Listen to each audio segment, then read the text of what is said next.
Yeah, are you in? Are we on? Yeah, we are on, yes. Good morning. Welcome to this fifth webinar in our series of leading through the pandemic. Hope all of you are doing very well and keeping safe. During the last 5 weeks, we have covered various aspects from reaction to reconcile to revival of the industry, and various ideas have been discussed in our retail industry. It is now getting clear that retail won't be the same what we have been experiencing till now. And retail associates, when I say retail associates, people working in the retail industry across the value chain are our real heroes who are running the business, who bring delight to our customers. And today we'll talk about them and discuss about their new roles in this new industry, how we see out after outbreak. As usual, we have received some very interesting questions from some of you, and we have used some of them to guide today's session. A little disclaimer that the views expressed in this session are all personal and does not representing the brand and the companies each individual is representing. Just keep that in mind. So we have a very global panel today with deep insights about the role of people and the retail business. And on top of all this, we have a legend from the Indian retail industry, and some call him father of the modern retail in India. Mr. B.S. Nagesh, founder of TRRAIN.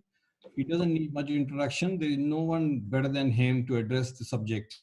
His passion to the cause of retail associates is what led him to found TRRAIN after he retired from his executive role in SuperStop. Thank you, Mr. Nagesh, for joining us, and it is wonderful to have you. And let me now introduce other panelists. We have Harveen Gill, founder MD HTA from London.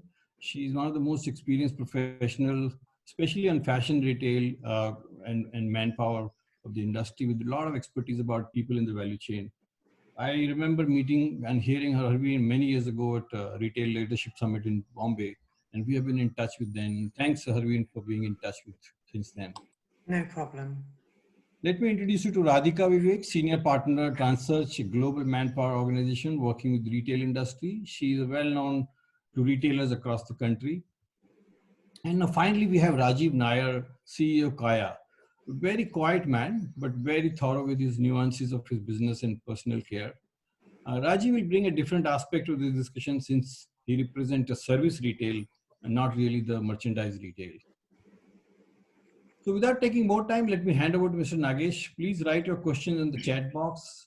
All of you are on mute, please note that. And if we get time, Mr. Nagesh will pick up, or me, I will pick up some questions. And we hand over to you, I hand over to you, Mr. Nagesh, all to you. Thank you.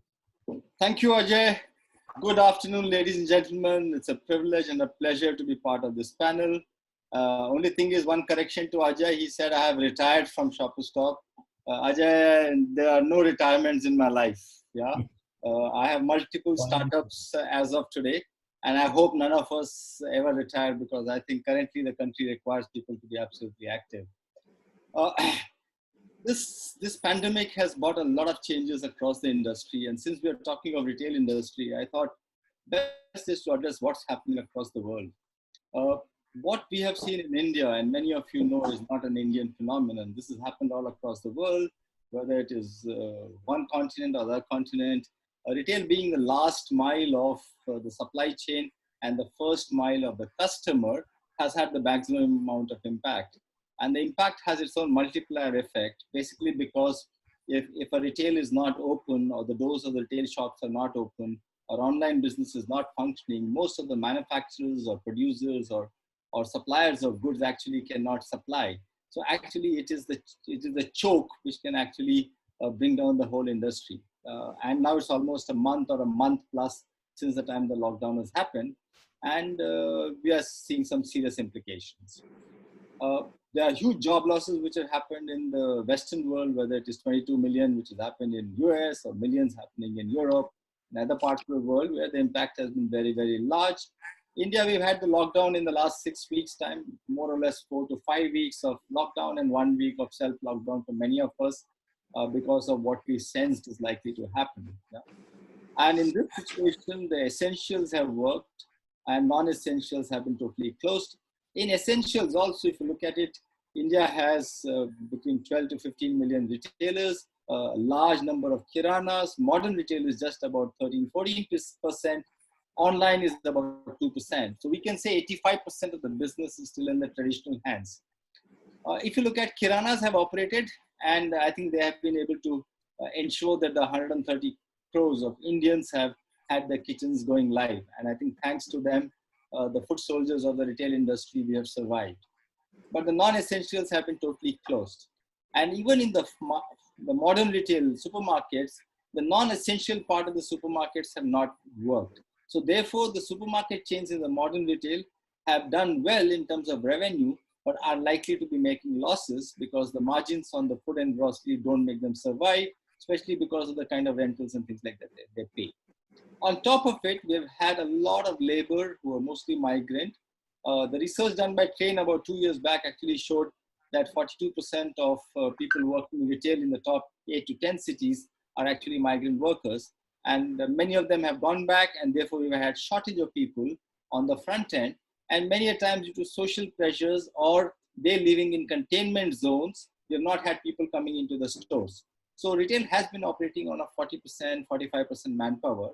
And I think this is the current scenario as far as Indian retail is concerned. But because India is on a growth curve, we had an ambition, and I'm sure we still have an ambition to be a $5 trillion economy. Every retailer was on a growth curve, and therefore almost all the equity that a retailer had has been invested for the future, and any debts that they have taken, and they're all at 1:1, 1:2, is also meant for the future, which means that most of us would not have cash in the balance sheet or will not have cash flows to sustain this for long. So I think there will be struggle for 90% or 95% of the retailers as we go forward, and the struggle is going to become deeper in the next 1, 2, 3 months' time. So under these scenarios, if you open up the discussion to say what's happening around the globe and what can happen to India, and we keep ourselves a specific topic of retail associates, their role and how the roles will change as we go in the future. For audience, let me say, here retail associates, we're not talking of only the last mile front-end associate, but we're also talking of the supervisory and the managerial role in the stores. And I would request Harveen and Radhika to also speak about the retail associates in the back offices. So at the end of the day, a CEO, a managing director is also a retail associate because we are serving our customers. So with that background, I would like to open up to Harveen with her to give us some opening remarks. But I would also like to know what's happening in UK. On a little lighter side, Indian politicians and many of them are asking, saying we should open up the liquor shops for two reasons. One is that the government can get more excise, and the other reason is that a lot of us probably who are deprived, I think that's the only way to bring our moods back. But I'm told the liquor is doing extremely well in UK, Harveen. And over to you for a perspective on retail, your perspective on the subject, and of course, what's happening to the wine cellars of UK. Thank you, Mr. Nagesh, for that introduction. Hello, everybody. So we're a month into lockdown with the UK. Essential stores are open, so pharmacies and supermarkets, food stores, alcohol stores, and bizarrely now, in some cases, some DIY stores. In March, we had the worst retailing statistics since records began. Overall, we were almost 6% down. And there were some huge discrepancies within that. So supermarkets, which is a very mature market in the UK, was 10% up as people stockpiled. Fashion took a 35% hit, which was huge. And alcohol through off licenses was 35% up. Down in the first quarter, just for a couple of weeks in March. So we're anticipating much worse results in the second quarter.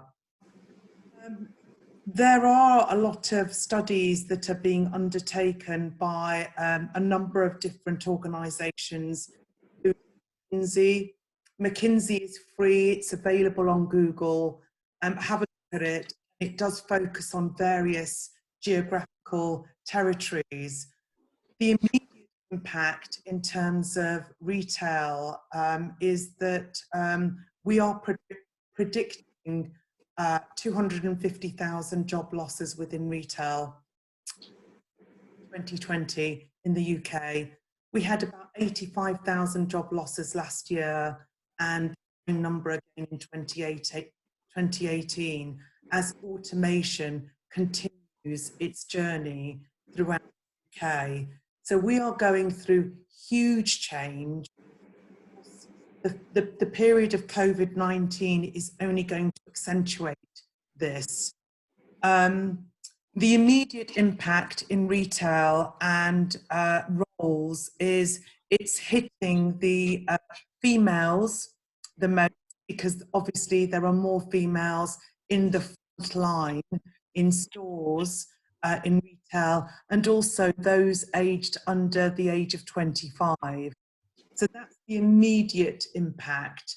But of course, all CEOs out there are working through their plans in terms of the new dawn, the new world, what retail is going to look like post-COVID-19, what their operating models need to look like, what their purpose is going to be, what their talent structure needs to look like, what their structures need to look like. So that new world is going to be determined by the commercial visions and reality. Thank you, Harveen. Let me go to Rajiv. She spoke about the impact of this pandemic on women employees. And I think Kaya has a very large number of women employees, and you have a very large number of customers. Okay, I don't want this question to be answered as the CEO of Kaya, but if you look at the women employees in retail, is there anything specific that the industry can do to ensure that there is continuity of jobs? How do you keep them engaged, especially when they are at home? Anything that you have done, Rajiv, which can be a good highlight for the people who are on this webinar? I think overall, if you look at the perspective of women employment in India, I think women are fairly largely underrepresented in retail in India in comparison to what has happened in the West. I believe there is a very large opportunity for women to come into employment in retail, because most companies in retail are today talking about an average of 20 to 30% women employees, wherein large part of the employment is on the front line, especially is male employees. Obviously, from a customer-facing business perspective, women bring in that extra emotional quotient and obviously have a very good edge to men in terms of customer-facing roles. And I think we are a good representation of an organization for the last 17 years, which has continuously invested on women employees, understood the challenges of employees, and created and built policies over a period of time which are suitable for working women in the organization. We are 95% plus working women in the organization, and they are either primary breadwinners or they are joining the family in terms of creating the household income in this. So if you look at it, I think the biggest input that Kaya has really created is continuously invested on scaling up and training women, which whether it could be as simple as an entry frontline therapist, or it could be as skilled as a doctor who works in a clinic like ours. So I think the amount of talent investments that a company like ours has done is something that is lacking in the industry. Secondly, I think the ability to look at women and women's specific problems in terms of working through their various life stages is something that India as a country has really not looked at. Very recently, I think there has been some changes in policies, especially around maternity leaves and stuff like that have happened, which has helped. But companies like ours have put the foot forward almost 6 to 7 years ago and created policies which are towards this. So if you look at it, I think what we have seen is a lot of positivity in the organization despite of this crisis. I can see people are I would say as an organization, people are not so frustrated. They are actually anxious and eager to get back to workforce. They are willing to go that extra mile. So even today, I would say customer connect in our organization is fantastic because of this gender mix, I would say. And we have seen almost 25 to 30,000 customers contacted in the last 1 month by our employees sitting at home. So while they are participating, they're trying their level best to find ways and means to get back to customers, talk to customers, keep them engaged. And overall, I think the mood is fairly positive. So I think as a retail industry, if we invest more on women talent and women employment and also women in management, because one of the other features of our organization is out of a 6-member Mancom team, we are talking about 4 members out of 6 actually being women. So I think not just talking about women at the front end, but women at all levels of the organization is something that we need to be accepting. And retail is a great career for women, and I think more companies should be investing on it. So that's mine. Rajiv, I think your discussions have opened up a very good opportunity for retail industry. I mean, migrant workers, if you look at it, the majority of the migrants are men. Okay, so if there are migrant workers going back, then actually the industry should welcome, train and skill women from the local and get them back into jobs, because as much as people are worried about job losses, I'm also seeing job opportunities, because suddenly the whole migrant worker will create a vacuum as far as the jobs are concerned or roles are concerned. Yeah, Radhika, if I talk to you about the whole job scenario, talk to you about people, because you must be meeting people on both the sides, the anxiety that they are happening, the fact that there's word all around saying job losses are there, the fact that they are still on the other side, there are opportunities for jobs. Okay, what are your opening remarks, and how do you see the whole sector as retail sector, especially keeping the lens of people and the HR lens, the people lens? Sure. So thanks, Nagesh. So a couple of things, when this entire crisis started and we all went into lockdown, I got into a series of conversations with some of my clients in the retail sector.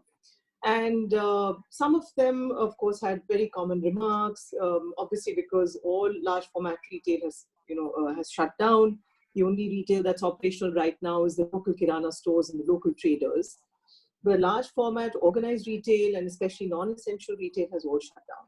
So I heard, terms like it's a bloodbath this year to, businesses down and all of the rest of it. But the common understanding here is everybody was scrambling to look at ways to sort of last out the next 3 to 6 months, because the understanding is if the lockdown lifts, say sometime by the end of May or sometime in June, thereafter steps could be taken to try and get back. But they're looking at demand reviving sometime in the August September quarter, when there is festival season in India, and typically retail activity spikes in that period. But if we look at people, then the question that comes up is, to what extent are organizations able to hold on to people during this lean period, and what are the kind of steps that are being taken? And I think the most common steps that are being looked at are you're looking at staggered timings. Right now, of course, everybody is locked up and staying at home. But once this lockdown lifts, we're looking at 50% staffing in stores and people being paid for only the number of hours that they work. But really looking at steps to retain as many associates as possible. Because the impact of this is more societal. So while obviously there is a clear business impact, there is an economic impact, I think COVID in this case has had a very large social impact. And it's important for organizations to understand that the societal impact will have a long-term impact on their businesses. So if they can manage people and people resources well, their businesses will, in the medium to long term, come back to well, maybe not where they were originally, but at least they will come back on track. So managing their people and people resources during this period will be very important. And therefore looking at ways to do that, you put some people on furlough, make them work, say, only 50% of the time and pay them for that period. But as long as they're able to retain their jobs, there is hope to get them back to full-time work at whatever point in time businesses revive. The other thought, which I think McKinsey has suggested in one of its reports, and I think it's a good suggestion, and some businesses in some parts of the world, I think the food manufacturers in the US have tried this in the US Midwest, which is creating a kind of talent exchange. Now, in India, the retail sector already has some apex bodies like the RAI or the RASCI. Now, these are associations where large retailers are already members.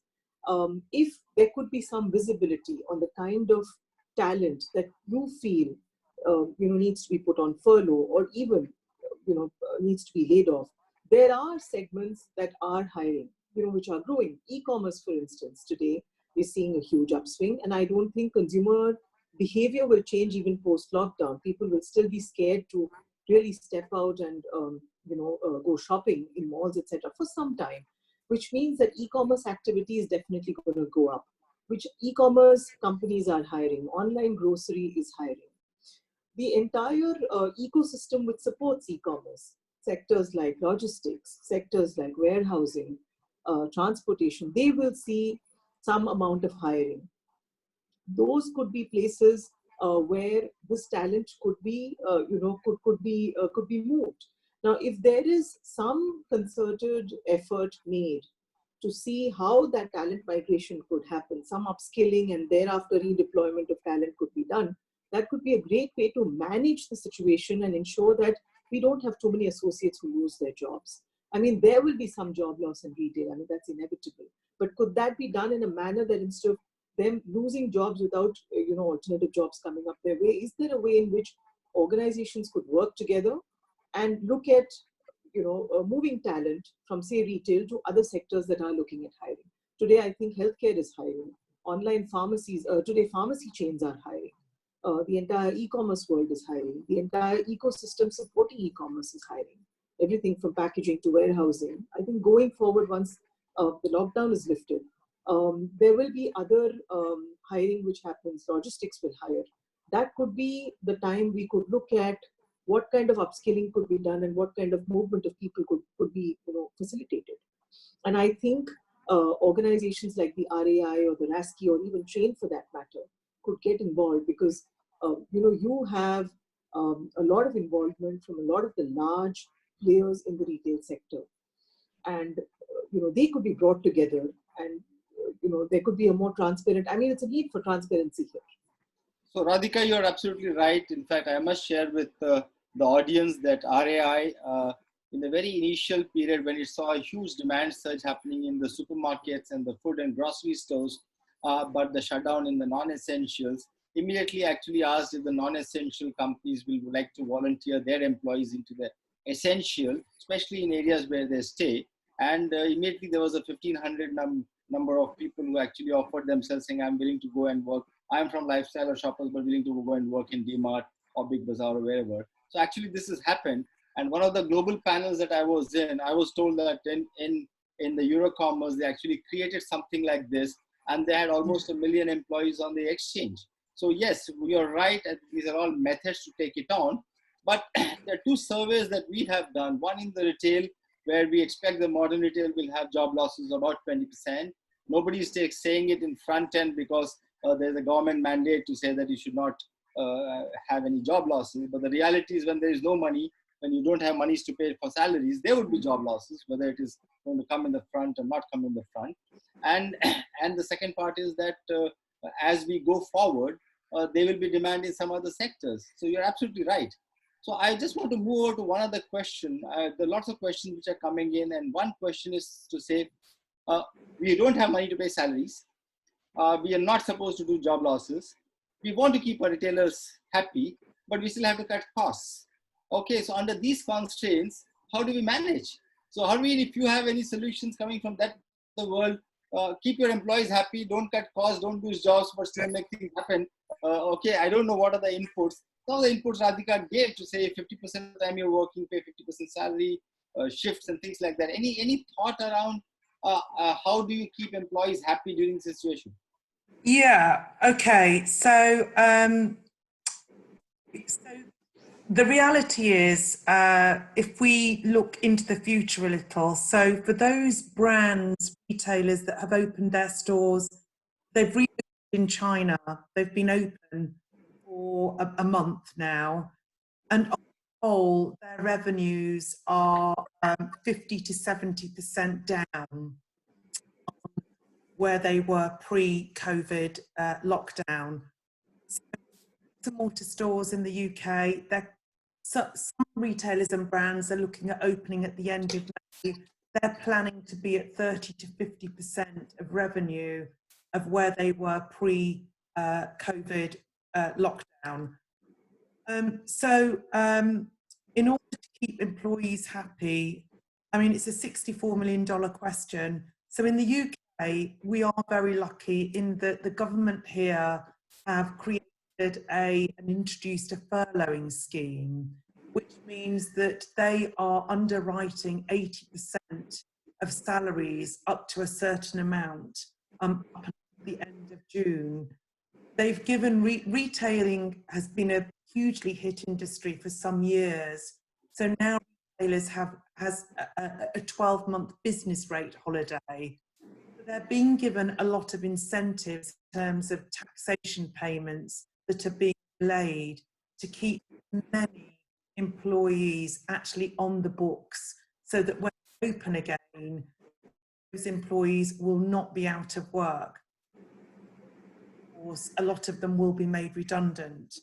In the meantime, we do have some employees that are being deployed into the busier so Radhika's mentioned online, and of course food online sales hovered around 7% pre-lockdown. That's gone to 14%. So some of them are being shifted to online functions. If you look at Europe, you look at, for instance, Aldi, which is a successful large supermarket chain in Germany, they're on furloughed delivery drivers from McDonald's are not working, so they've suddenly hired them so that they can make more deliveries online. It's a very worrying time for many people in retail, and I think most leaders and HR directors are slowly coming up with incentives. Communication is key. Communication in terms of what that retailer and organisation is doing in terms of their business planning, keep people employed. So at the moment, we're not seeing too many initiatives, but retailers and brands are working through. There are a couple of examples. Thank you. Harveen, I think maybe next time when you're answering, you may have to switch off your video because we are getting disturbance in your voice and not able to hear you continuously. Yeah? Okay. Radhika, there's a lot of questions coming on hiring process, change in role of various associates, both in the front end and back end. Do you see that with this whole work from home, using digital technology, a full change in the way people are going to hire, and you actually represent a hiring agency? And also, do you think that roles will evolve, roles will change, people have to start getting into multitasking and things like that? Yes, all of it, in fact. So, in fact, one of the suggestions that I would, have, I mean, it seems logical, is a lot of roles could actually be migrated to work from home. I mean, give up on real estate. That could be the first saving I look at. Retail is sitting on huge amounts of real estate. A lot of roles, certainly at corporate office level, could be shifted to work from home, and people could come in as and when required. Otherwise, today everything really is possible online. And in fact, today the ease with which work from home is working out has been a revelation even to me, and it's existed in my industry for a really long time. I mean, we've always had this as an option in recruitment, for instance. But yes, work from home today is definitely, for a lot of the corporate office roles, is a definite possibility. For a lot of the support roles is a possibility. Coming to the other part of your question, do I see a change in some roles? Definitely. I think for starters, people will have to upskill, and organizations need to upskill a lot of their associates so that they are able to multitask. See, for instance, there'll be a lot of diverting of consumer traffic from offline to online, because that really is where I see business happening going forward. And if that is happening, a lot of your offline resources today, a lot of the associates who manage offline business need to be trained on how efficiently they should migrate traffic onto online, and how they could manage the entire e-commerce part of the business. Again, e-commerce is something which not all retail companies have invested in. Today, things like Boppus, etc., are here to stay. I mean, you buy online and you pick up in the store. So can you create areas and ways in which picking up in store is possible without waiting. People order online and come and pick up in the store and move on. Is that possible? Maybe functions like merchandising, etc., could be upskill. Merchandisers, their own focus could be changed, or upskilling could happen so that they're able to take on a new reality which is online.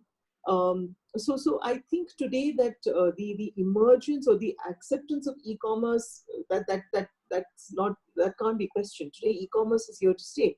Omni-channel is the way forward.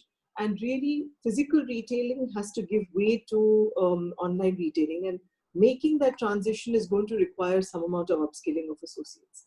And that could be one way in which you could keep associates relevant and engaged and employed, most important, within organizations. So that is something that needs to happen. Yeah, in fact, very, very interesting thought, Radhika. Today, when we are all sitting at home as retailers, we actually have to think through saying, how can we serve our customers irrespective of what we do, whether we are offline, online, brick and mortar, e-commerce. The question is, if the customer is shopping 24/7, we need to be available to them 24/7. This is the right time to actually think through. We also have to think through saying, if an offline retailer has to serve a customer, can their employees do assisted shopping, at least with those customers who are not probably on the higher end of the curve of digital shopping, okay, and where the experience can still happen maybe at home. So there has to be new ways of evolving the business, and there's no doubt about that. Rajiv, since yours is a touch and feel business, and you have seen a lot of business, you have been in hypermarkets, supermarkets, department store retailing. Tell me, can you imagine a new world which is likely to happen where your associates on the front end can do a different kind of a service, and people in the head office can also start doing revenue generating business? Because in retail, the revenue generation happens on the front end, and most of the costs are at the corporate office. Okay. Correct. So can we ask a HR person or a merchandiser, or an admin person to say, guy, can you also bring in some money into the business? Yeah, I think everything, it's a no holds bar right now, because I think everybody is rethinking, reinventing, people are networking. The smallest of small essentials that we sell today, like for example, in our case, something like a sanitizer, every soul in the back office is today finding avenues and options to sell it, because that's the only product that can be sold today. But I feel already this world has come much before COVID. I think we may have taken a little bit of time to realize this change. I'll give you an example. Companies like Homa, companies like in China, and companies like Amazon have already done that kind of a physical online offline merging of stores, where the number of retail associates needed in stores to serve are lesser. They are also fulfilling online orders as they are fulfilling offline orders. The physical touch and feel of customer with customer service associates is actually reducing, but the overall experience in the stores is still spectacular. The merging of online technologies with offline has been there for some time. But I think what happens is retailers, being traditional in mindset, sometimes take a little bit extra time to say, let that happen with the online players and we'll come in a little later. But I think this COVID revolution or change that has come in will push a lot of people towards that direction. I would say all progressive retailers have been planning for this world for the last 2 to 3 years. COVID just happened to be I would say will happen to be a catalyst. But I think digital transformation is something that everybody's been really trying. The online, offline merging, all the examples that Radhika mentioned of, contactless delivery, all of these kind of things people are actually looking at. Just a small example I'll give you. In the last 1 month, we've been sitting and saying the fact that in our kind of a contact business, it's going to take another 5 to 6 months time before the customer is going to be comfortable coming to a clinic and taking services. Now, typically, we work with almost 140 doctors in our company who are absolutely technology. They really do not absorb technology as easily as quite a few other areas. And it's been very difficult to actually make technological change with respect to doctor-led consulting. But in the last 1 month, they have taken to web consulting like fish in water. They actually completely moved their thinking from saying the fact that that's my only way of talking to a consumer is physical, to actually saying the fact that, okay, this is the best thing that has happened to us. I have spoken to at least about 80 doctors in the last 2 weeks, and all of them have actually said this example is great. We also got connects and contacts with companies like Swiggy and Zomato, food delivery partners, who are saying the fact that if you are willing to create your clinics as delivery points or centers, we are willing to deliver your goods to customers. So a lot of companies, Domino's has done it. They are supplying Saffola. Swiggy Zomato has a service called Genie. So a lot of things are there. So I would say collaboration is another big part of online and offline, because online players bring a specific skill set that offline players will not completely be able to morph in very quickly. So I think if you collaborate very well with online players, there is a benefit. I'll give you an example. We are also talking to companies like MedLife, for example. When the doctor gives a prescription today to a consumer, how that prescription could be loaded to a company like MedLife and then supplied, the prescription being supplied to the consumer without a physical contact with the customer into the clinic. So I think there are great ideas. There are great opportunities. There are great opportunities for collaboration. But the online-offline world has to work together. I don't think it can work in competition alone. That's my thought. Rajiv, in the earlier one of the webinars, the word that kept going on and on was communication, communication, communication. Yes. And in this case, it was mostly saying communicate with their employees. Don't leave them high and dry. Yes. Don't leave them to imagination of what will happen. So I'm picking up the thread from there and now saying that it is also collaboration, yes. because it is impossible for you to develop all the competencies and skill sets. And you may have to pick some of the competencies from maybe somebody else. So yes. what they are competitors, and, yes. and at least if you collaborate, you'll be able to bring down the cost. So as you were talking, Radhika was talking, Harveen, I was just thinking, what if we are able to make our employees as entrepreneurs through digital technology? What if our employees during the daytime are in the physical store, but when they're not on the store, their tab becomes their way of selling. And then in the 24 hours, if they're contacting customers or doing some sale through the online portion of your company, they're getting commission on that, which means that they have more revenues to earn more. Anyway, in India, we don't mind working 12 hours and things like that, unlike a French. Okay, so we are very happy working. So is there a way we can actually bring in entrepreneurship? And can the organizations have an open mind? Can the policies and rules of HR be changed? Where the rigidity of things can go on and become quite fluid. I think, Harveen, this is the question I'm throwing to you. It's more of a deliberation that how do we make things flexible, less rules, but bring in more collaboration, whether it is between retailers, organizations, or employees as entrepreneurs. Your thoughts, please. So, may I? No, I'll go to Harveen, then I'll come to you, Radhika. Yeah. Okay. Please. Okay, so I agree with everything that's been said. Collaboration is a holistic goal, and having holistic skill sets. So as retailing has grown up, many leaders have come from silo functions and enterprise CEOs. With the emergence and growth, obviously, of digital, and here in the UK, it's sitting at around 22-25% and will grow more than that. The end-to-end customer experience journey is something that all retailers are focusing on, trying to work out what they need to do with their teams in order to make them most effective. The answer is, it depends.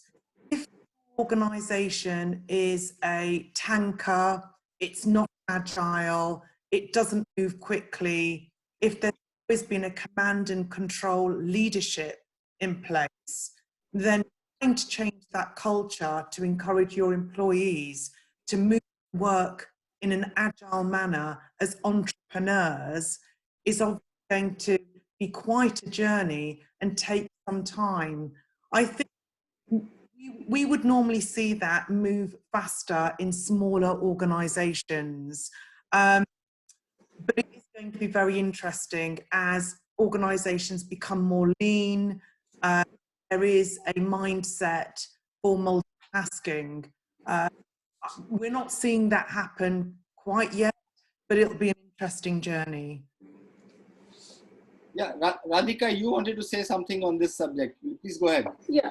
So, there are 4 points which come to mind, and I'm just going to put these down just so they don't go out of my head, and I'm going to collate all of them at the end. So, just basis a lot of discussions I've had and reading up on this, in the press, etc. 4 points which immediately came to mind. One is I think all organizations are going to today relook at every role within the organization, whether at a senior level or right down to the junior most associate. And every role needs to add value. And when I say value, it means what is the contribution to the company revenues. So every role needs to be a value creating role. And that's the only way that role continues to stay relevant in an organization. So that's one reality. That's the post-COVID world. Every organization is going to do that. Second is in the post-COVID world, we're going to see an increase in localization. That's the other thing. I think we're all going to be producing local and consuming local. And that's where we're all going to shift. So I don't think there's going to be too much of importing from overseas. It's going to be the rise of small manufacturers, small entrepreneurs who are going to produce locally and will service the local ecosystem, the local consumer base in their area. So localization is a second reality.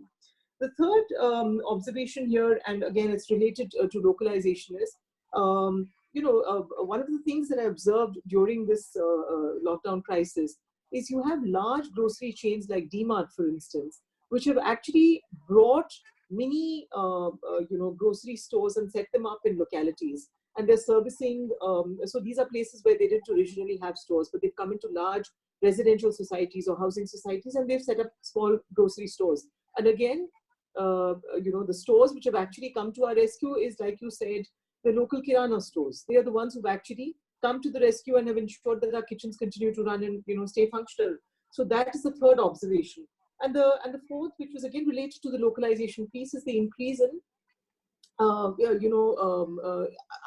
I foresee an increase in the number of small entrepreneurs in the post-COVID world. Now, if I was to just collate all of these points, then exactly what you said makes a lot of sense. I think it's time organizations look at their associates beyond the roles that they carry out in the organization itself, and look at how these resources can be additionally deployed to bring in revenues. Even if, within the organization, they're all not in revenue generating roles, they'll still go out and generate revenues. So, for instance, this is just an example from the top of my head. Say you have somebody working for a shopper stop and they manage clothes. Why not look at, picking up orders from your neighborhood or your locality, and then, servicing those and getting those service back in and delivered to the customers directly. So orders can be generated locally. You could have somebody, associates in shopper stop, each of whom outside of the shop could be used to generate orders. They could pick up orders from friends, relatives, neighbors, and those could be serviced from the back end. It's one way of them earning commissions, additional revenues for the organization, and commissions for themselves. This looks very, very possible, Radhika, because I was looking at the chats, and I must say hats off to a lot of entrepreneurs. So on the chats, there are not only questions. There is a lawyer who has said, I'm a lawyer and I have worked in many companies in many countries and I'm willing to offer my services. So he's selling his legal services. There's an e-commerce player who's saying, any of you want, I can actually make you online in 24 hours. So this has almost become a marketplace, Ajay. People are selling their wares there. And I don't know what we are trying to sell here. But tell me, Radhika, this question is specifically to you because you all also do very high-level hiring. Yeah. What is currently going on in the minds of CEOs in retail when they have to look at so many pressures from all over the mind? And right. Secondly, those senior people who are sitting here, how should they think in such calamities? Because with my 40 years in retail, I have not seen anything like this. So I don't know how many of us have actually had ever looked at a shutdown. In all our risk, we have always worked on a slowdown. But shutdown, this is the first time. So get into the brain of a CEO and talk to us. Okay, so I think most CEOs have gotten over the first hurdle, which is complete disbelief. It's like, how can I shut down? So I think the disbelief hurdle they've crossed. The second hurdle I think they crossed was, how do I ensure my business survives? So, next quarter, next half year, this financial year, and let's not forget this hit us in the middle of March, it hit us in the middle of the financial year closing. So I think that was the second big worry they all had. So once I think those couple of hurdles they crossed, I think today, if I was to look at what most CEOs are thinking, 2 or 3 things. One is, how do you ensure that the business survives? That's the fundamental question. And how do you ensure that the business survives with the least number of casualties? Because there will be casualties, there will be layoffs, there will be job losses. And while most CEOs are geared to think in terms of revenues and numbers, I think this particular crisis, if I was to compare it with, say, 2008, which was also a huge crisis and it hit a lot of businesses at that time, this crisis is different because there's a very strong human element to this crisis. And I think you can't take that away. So most CEOs today are looking at how do you ensure that the business survives, but how do you ensure it happens with the least number of casualties? So, the comments that we're seeing really is a reflection of a larger thinking, which is today there is a need for collaboration, there is a need for transparency, and there's a need for businesses to work together collaboratively. So you can't work as individual businesses and look at each other as competitors. You really need to work as a community and see how, as an industry, retail will survive. And if as an industry... Yeah. So I have a question which I think has been coming here again. You have only so much of money. You have an option to let go some people on the job. You have an option to cut salaries so that most people can stay back. So you are able to manage many more families than letting go some. But on the other hand, 2008-9, when you actually did this cutting of salaries and kept everybody, the moment things became all right, the first people who actually flew off the ship were the best talents because they thought that they got crushed with the others. So you actually lost a lot of talent. So the question to all 3 of you, and maybe Harveen, you can answer if you can, to say what should be the option of the HR head or CEO? Cut compensations, retain many, let people go. This is not UK, Harveen, where furloughs and government is supported. As of today, government has not said a word. Yeah. So give us some clue as to how the HR head should manage situations with the kitty that they have and so many people that they have on the rolls. I think it will all come down to now where CEOs are now. They've got over the shock, they've their balance sheets, they've extended their debt facilities. So now they're thinking about, okay, for us to survive and thrive, do we have a purpose? How do we accentuate that purpose? Authenticity. What happens, particularly in Europe, if, as some pundits say, that the desire from consumers will be very hit? You know, we've been materialistic, but hey, I can only wear 1 shirt at a time. I don't need 50, they're just sitting in my wardrobe. If that consumer is going to change and really be driven by purpose, sustainability, being a more careful and conscious consumer, then I think that will go hand in hand with obviously that CEO refining, building their business model, their operating model, and they will make decisions. Even with furlough, this is just a temporary band-aid. We are expecting many redundancies as we come out of furlough in June. It's difficult to say at what levels they will make redundancies. Clearly, bricks and mortar stores will be hit. There'll be fewer of those. More will close. Those that remain will be the real flagship showstoppers. And as Radhika has pointed out, obviously online is going to continue to grow. That end-to-end customer experience, how you integrate with other retailers, click and collect, curbside delivery, delivering safely to home. These will be new and pragmatic measures that are extended from that digital e-commerce model. So one of the thoughts that has come into my mind, and I've been speaking to people, is that please utilize this time to imagine what the business will look like in the future. And both from technology point of view, change in consumer behavior, change in environment, and change in the legal framework, okay, your business may not be the same business. And if the business is shifting 25%, 30%, then a lot of roles may not be needed for the future. At least for those roles, you have to be fair and honest to the employee to say these roles are not required from tomorrow. And those are the roles to be either furloughed, or those are the roles which have to go out. And then the balance roles actually then can be monitored with the amount of cash that you have.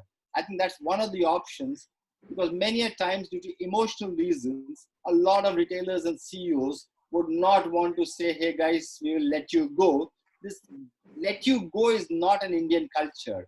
You know, it also has all this saying, what will society say, what will neighborhood say? And sometimes they say, agar kiya to Bhagwan se paap lagega. You know, so all this is there in our minds. So I think we will have to really live with this kind of a thinking. I just want to move away because a lot of questions are coming, which are very, very specific questions, Rajiv, Yeah. which are in terms of business models, which are in terms of saying what will happen to restaurants, what will happen to service organizations. So it is outside the topic, but maybe if you want to just comment, Rajiv, saying what you have learned and seen, what is the likelihood of, we know that the opening will happen in a month or two and things will prolong for 6 to 9 months. Any thoughts that you would like to give for all entrepreneurs? Yeah, I'll just add a different dimension to this, because we work with doctors, okay, and doctors have a strong point of view on how this virus spreads and what really happens. So we started getting information about this subject as early as January, and probably the fear factor and anxiety in our business is probably higher than any other business, because the people who are dealing with clients really understood the risk that they were running. At the same time, the consumers were actually coming into the clinics. So I think while we are all optimistic of the fact that within the next one or 2 weeks something or the other will keep opening and relaxing, I think the social distancing norms for businesses will become very, very stringent, and we expect at least for the next 3 to 4 or 5 months actually the businesses to work suboptimal, planned suboptimal, because there was a comment that one of the mall operators said recently, saying, this is the first time in my life I'm consciously trying to find ways and means to reduce the number of clients coming to my mall, because that will be the need of the hour, because we also do not want to be responsible for spreading this virus further. And at the same time, we have to be mindful of the millions of employees who are working with us, because lack of understanding and knowledge on the subject should not lead us to a much bigger crisis that we cannot handle in future. So my only submission is, let businesses open carefully, but I think a lot of stringent norms are needed for the next 6 months' time till we have a safe option for exit from this virus. For example, a vaccine comes in, faster testing comes in, and stuff like that put together. So I think, we are all in an anxiety to see how business wants. Every employee in retail wants to come back to work. Okay, every government wants to start off the economy, because the economy has really taken a big hit over the last 2 months' time. But I think the challenge in front of us is way more serious. The kind of norms that we are talking about, the kind of solutions that we need, actually will be quite detrimental to business in the next 3 to 6 months' time. So only other ways, are there other alternatives to reach our products to our consumer? And can we collaborate? Again, I'm going back to the word collaboration to say the fact that food, rather than opening up restaurants all and sundry, find ways and means to get your best food to the consumer at the best price without actually having to have physical contact. Apparel retailers, the lesser and lesser number of people inside the stores, lesser trials, absolutely no trials, maybe almost acting like an online store where a person can go and have a very, very liberal exchange policy, which will be there. Cashless, what do you call it? Without a cashiering in a hypermarket model where only digital payments are allowed for some time. So those kind of solutions, a lot of solutions have been discussed. But what I'm saying is, this fear or this factor is not going to go away for the next 3 to 6 months' time. So before I ask for a closing comment, you always have people who are big optimists, and there's an optimist in the chat box who says that Y2K happened, everything came back. 2008-9 happened, everything came back, and everything will actually come back. So for people like that, hats off. I mean, it's nice to have optimists. The only thing I want to bring on the table is that in all those, the environment and the rules of the game didn't change. Okay, and since this is a retail panel, I want to just share with you as to taking an example as to how the rules of the game are getting changed. Okay, if you look at a restaurant, or if you look at a multiplex, or you look at a mall, firstly, the malls are likely to operate 8 hours instead of 12 hours. So 1/3 of the possibility of real estate space being utilized is gone. Second is, once they come in, we will have to have social distancing, which means in a theater, maybe only 1 out of 3 seats. In a restaurant, the 4 of you cannot sit around one table. The 4 of you have to sit 6 feet away, okay, which is worse than having a dining experience at home. On the other hand, only 50% of the employees can come into your place for the next few months or whatever.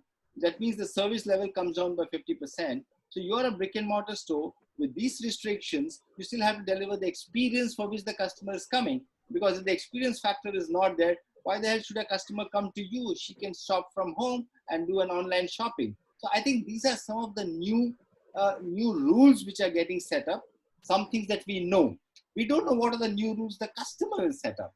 Yeah, for example, yesterday we were talking, saying that if mask is going to become the way of life, would women buy lipsticks? Okay, and will they do facial makeups? Okay, because then you don't require that at all. Yeah.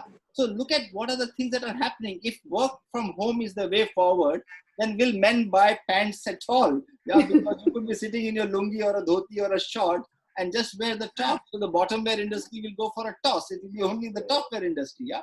So there are these new rules which are getting set. The only thing is that people have to be conscious. Keep your eyes and ears open. Please keep track of your customers, understand their changing habits. Look at collaborating with your partners, with people on the same street. Maybe they are competitors, maybe they are complementing retailers. And don't forget that you need to communicate with your employees again and again, because they are your ambassadors whom you will require today, tomorrow, day after. Yeah. With that, probably I'll pass it on to each one of you to give your closing comments. We have 3 minutes, so maybe 30 seconds to a minute, starting with you, Harveen. Okay. To your point, I think ultimately we're human beings, and it's great having a fantastic online experience and getting that product shipped quickly, efficiently, at a great price. But at the end of the day, and there may well be fewer of them, get into a store and you're given an experience that absolutely delights you. That's what you're going to remember. You're not going to remember a delivery coming through from Amazon that got to you within 24 hours. So I think that there will always be an opportunity for human contact, and the world's going to look different, but we are going to get through it. Yeah. Yeah, Rajiv, then Radhika. Yeah, I think well said by Harveen, actually. I think that physical touch feel, the emotional aspect of retail will not go away. People will come back. It may take a little time, but I think we'll get through with it. I think that's important. But I think as leaders of businesses today, what is needed is some level of empathy. While we understand that there is a lot of things crashing all around us, but we start falling apart, I think our businesses will not survive. So I think a lot of listening, a lot of engagement, a lot of discussion with people constantly. So even if something bad happens, there is constant communication, which means the fact that the organization cares is something that we should not leave. And this should be done at every level in the organization. The absolute people connect is absolutely mandatory right now at this difficult phase. Radhika? Yeah, I think, as with every crisis, obviously, while we are battling the crisis, there is always an opportunity. And I think this is probably an opportunity for the retail industry to take a good hard look at the way forward and reboot. So it's a great opportunity to reboot. Exactly as Rajiv said, I think retail will not lose, retail will need to stay and in fact grow and become more meaningful, more experiential. The whole customer experience part of retail needs to continue. At the same time, when businesses do a reboot, they need to do it keeping their people, at the center of everything. And while some roles will, yes, become redundant as an end result of this reboot, if you're saying businesses will change and retail will look different, well, then some roles will become redundant. And I think then that's an opportunity to see either how you can upskill and redeploy those redundant resources, or offer them up to others who are hiring. And that's where, I think associations like RAI or ASCII can come into play. Say we have these resources, they're great talent, they're great resources available. and offer them up to sectors or industries that are hiring. And there are a whole bunch of related sectors that will be doing hiring as post-COVID, and these resources will be available for them. I think that should be a good way forward. So I just had one somebody who put on the chat that this will actually lead to many more delivery boys and girls required, because if most people are going to stay at home, then everything has to get delivered to house. So I'm just going to close this comment with saying, just imagine retail has 46 million people working. If you have 46 million people delivering on the road with their mobiles, what's likely to happen on the roads? Yeah, I just leave it to your imagination. Ajay, before I hand it over back to you, there are a lot of questions which are left unanswered. They were not related directly, but in case if you have some of the questions which you would like to pass to any of the panelists, and if the panelists want to answer, they can answer it back and give it to you for further transmission, so that the customers on this webinar don't feel as if their questions have got neglected. Over to you, Ajay, and thank you very much, all the panelists. Thank you. And thank you, audience. Thank you. Thank you. Thank you. Thanks a lot. Thank you, Mr. Nagesh. Yes, we generally send all the questions back which are unanswered back to the panelists for their answers, and then we add those answers onto summary notes to be sent to all the participants, and we'll do that. And thank you very much for everybody to take out your time. And Mr. Nagesh, it was wonderful, you always. And Harveen, thank you for being with us from so far and so early in the morning. My Radhika, pleasure. it was wonderful for you. And Rajiv, thanks for new perspective altogether, especially from a format like yours. Thank you very much, and take care, all of you. And thanks for all participants to be part of it. Thank you. See you next week. Bye. Thank you. Thank you. Thank you. Harveen, you worked very hard on the panel, so not 10 miles, but 11 miles today. Yeah. Thank you. Thank you then. Thanks everyone. Thanks a lot. Thank you. Thank you. Take care. Bye.